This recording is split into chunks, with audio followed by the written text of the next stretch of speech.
Hey there, Bio. How y'all doing? Listen, I'm out in my lanai, so let's see if I can explain a little bit about the virus of what's going on. The real name of the virus is called the SARS-CoV-2. That's the real name of it. And we actually have the disease we call COVID-19. The 19 remains the year that it was actually comes in, which was 2019. It belongs to a group of viruses that we have had that have been around for a long time. But this is kind of new to us. And remember, this started out as an animal to an animal.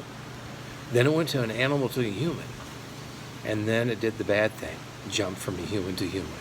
Because of that, we don't have an immune system to it.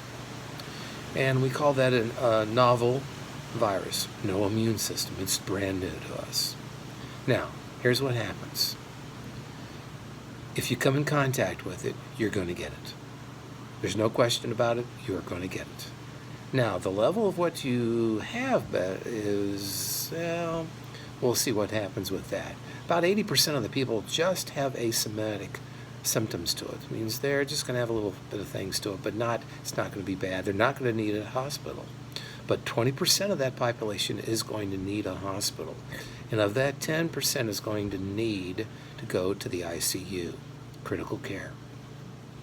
Of that 10%, 5 of that percent is going to have to be on respirators, and unfortunately 3% of that population will succumb to death. So as we look at this, statistics, that's going to be a lot of people that have potential to pass away. And it's called a respiratory disease because it goes into your lungs. When it goes into lungs, it targets your alveoli cells. When it hits those cells, it goes in there and makes a lot of little progenies of them. A lot of them. When it does, it pops them and they die. Now, when cell death occurs, a couple things, your immune system kicks in overdrive.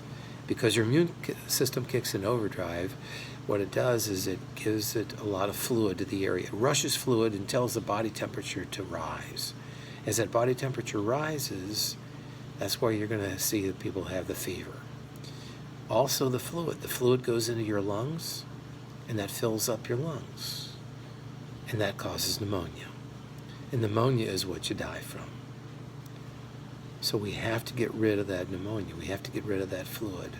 So that's why people will actually go on a respirator. So that's basically what is going to go on with the virus that we have. But if we actually flatten the curve and get it where there's the virus is not around people, maybe that's going to help us. We hope so. And right now they're trying some new medications to see if those work fine. It's all experimental. But there are other diseases and viruses that have come through time that have been also severe. This is not the first one, and I don't believe it'll be the last one we have. But that gives you an idea of what's going on. It's not as bleak as you think, but the big thing for us to do is to stay safe, be isolated, self-quarantine yourself so that you're not around people that have potential for that, and don't go anywhere if you don't really need to. So I'll try to make a couple more videos to see what's going on. So in the meantime, take care, and miss you guys. All right, bye-bye.